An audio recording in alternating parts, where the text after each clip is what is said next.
With everything that's been going on lately, the pandemic, global stuff, I think a lot of us have been wondering, well, where are people really thriving? What's the secret sauce for a good quality of life? It's definitely a question on many minds, especially when things feel, a bit uncertain. It really pushes you to think about what builds genuine well-being, not just personally, but like on a national scale. Exactly. And that's precisely what we're doing today. A deep dive into this. We're looking at the 2021 World Happiness Report, specifically the top 10 lists highlighted by 10 most today. It's a fascinating report. And understanding how they get these rankings is pretty key. Basically, the UN ranks 156 countries, and it really hinges on citizens' own ratings of their happiness. Right, asking people directly. Makes sense. Yeah. And traditionally, they've focused on things like, the natural environment, social connections, that sort of thing. But the 2021 report was a bit different because of the pandemic, wasn't it? Spot on. They still used the Gallup World Poll data. That was crucial. But they also specifically looked at well-being during the pandemic. So government responses, public feeling about it all, it added another layer. And what's really interesting, I thought, was that despite everything, the data showed surprising resilience. Yes, that was a major finding. It really underlined how vital social connections are, especially, when things get tough. It's a powerful point. It suggests that, even with huge challenges, the strength of our relationships is fundamental. Absolutely. It's a bedrock for well-being. So that's our mission for this deep dive, to unpack this top 10. What makes these countries stand out? Hopefully it gives everyone listening some perspective on, well, what fosters a good life, maybe even sparks some ideas for our own communities. Ready to jump in? Definitely. Let's see what these happiest countries can tell us. Okay, number 1. No big surprise, maybe, for the 4th year in a row. Finland. Yeah, 4 years running. That's quite the streak. It really suggests something fundamental is working well there. It does. The report mentions high contentment and this real confidence people have that others look out for them. A strong sense of community. That feeling of trust and mutual support, it's huge, isn't it? When you feel secure in your community, it just lifts everything. And it's not just the social side. Apparently, Finland's also a big draw for its wild beauty and excitement. They talk about skiing, snowboarding, places like Ruka, Levi. The outdoor appeal. Yeah, and trekking in Risatinturi National Park, the food scene in Helsinki. It sounds like a great mix. It really does. That balance between strong social support and access to nature and recreation, that seems like a winning combination. Okay, moving on. Number 2, Iceland. Another regular near the top. Iceland, yeah, they're almost always up there. Well, Suggests some long-term factors are at play. The article highlights it as a magnet for nature lovers' dramatic sights and green hills. Tourism has apparently boomed because of it. Well, you can see why. The landscapes are just stunning. And, the northern lights, the aurora borealis, who wouldn't find that breathtaking? Exactly.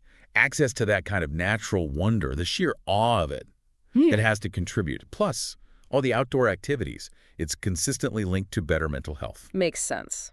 All right, number 3, Denmark. They've actually been number 1 before, haven't they? They have. 2012, 2013, 2016, still being in the top 3 is, well, that's very strong, shows sustained quality of life. The report describes Danes as having an easygoing outlook on life. Sounds nice. It does, doesn't it? Maybe points to good work-life balance, perhaps less societal pressure. Could be. And Copenhagen is often called one of the most livable cities. Plus, you've got the coastline and the famous Tivoli Gardens amusement park. Right. So a pleasant cultural vibe, a highly functional and appealing capital city, access to leisure. It all adds up to a supportive environment for happiness. Okay, number 4, just missing the podium. Switzerland. They topped the list back in 2015. Still very high up. Again, suggests real stability in whatever factors are driving this. Definitely known for its natural allure, right? Lake Geneva, the Eiger, the Matterhorn, the Alps, just spectacular. Absolutely. And apparently, a 2020 report directly linked happiness and green spaces, which seems tailor-made for Switzerland. Oh, and let's not forget the chocolate. Haha. Yes, the chocolate. But that point about green space is key. We keep seeing this connection between nature, access, and well-being popping up. And maybe even the cultural appreciation for quality things like good chocolate adds a little something too. Good point. Okay, rounding out the top 5, the Netherlands. Ah, windmills, tulips, canals, the classic images. Exactly. Evokes a certain peacefulness. But it's not just picturesque, is it? Amsterdam's a huge draw, obviously. And the country appeals to art and history lovers, plus national parks, scenic valleys. Lots to explore. It seems to offer a really rich mix, doesn't it? Culture, history, nature, all quite accessible. That variety probably plays a big role for residents. Number 6 brings us to Sweden, described as having astonishing natural sights, glaciers, archipelagos, alongside Stockholm, of course. More stunning Nordic nature. Right. But what really stood out here was the mention of their outstanding welfare system, especially during the pandemic, workplace benefits, healthcare. That sounds like a massive stress reducer. Oh, undoubtedly. A strong welfare system provides that safety net, that security. Knowing that support is there, especially in tough times, is fundamental for well-being. It reduces anxiety. Makes perfect sense. Number 7, Germany. Interesting note here, Germans were apparently once known as the least stressed people. Huh. Least stressed. That is interesting. Wonder what drove that perception. Well, the article points to its natural beauty, its sophisticated cities, striking historical sites. It calls Germany an ideal country to visit and live in Europe. It does offer a lot. Rich history, dynamic cities, varied landscapes. Maybe that least stress thing hints at, I don't know, societal efficiency or strong social supports underpinning daily life. Could be. Okay, number 8, Norway. They were number 1 back in 2017. Another Nordic powerhouse. What's their highlight? Soul-stirring landscapes is the phrase used. It's called a complete package country. So you've got cosmopolitan cities, but also rugged nature, high living standards, and exquisite welfare system. Wow, exquisite. Yeah, and this general sense of satisfaction and contentment sounds pretty good. It sounds like that powerful combination again. Right. Stunning nature, a very strong welfare state providing security and opportunity, and maybe a culture that genuinely prioritizes well-being.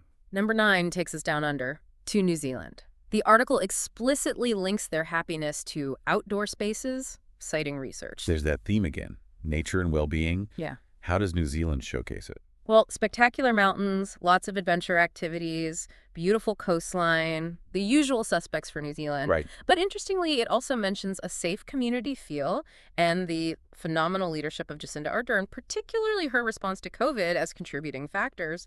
Ah, that's crucial. It really shows it's not just the physical environment, the social and political climate, trust in leadership, especially during a crisis like that. It makes a huge difference to people's sense of security and well-being. Definitely. Okay, finally, number 10, Austria. Okay, what's the picture for Austria? It paints a lovely scene. Pristine lakes, exceptional architecture, remarkable culture, whimsical landscapes, and detectable pretzels. Ah, detectable pretzels. I like that. Sounds like a rich sensory experience. Yeah. They suggest skiing in the Alps, classical opera in Vienna, positioned as a must-visit for a new environment. So Austria offers that blend of natural beauty, deep cultural roots, and activities for different tastes. High quality of life factors, for sure. So looking back at the whole list, Finland, Iceland, Denmark, Sweden, Norway, I mean, the dominance of the Scandi or Nordic countries is impossible to ignore, isn't it? It really jumps out. 5 out of the top 8, if you include Norway.